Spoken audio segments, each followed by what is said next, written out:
An employee applied for leave due to illness and hasn't returned to work. This is a tricky situation that could invoke multiple laws. For example, if it's a large employer and the employee is entitled to FMLA, they might be entitled to 12 weeks of leave.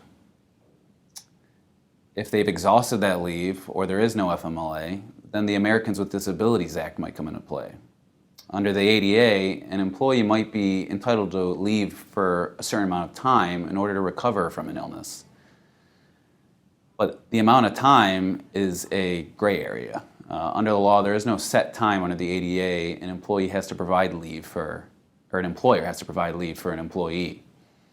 For example, if the employee says that they're going to be able to come back to work in 6 weeks, well, then an employer might take the time to let that employee recover. But if the employee is not going to return for over a year, that might not be a reasonable accommodation under the law.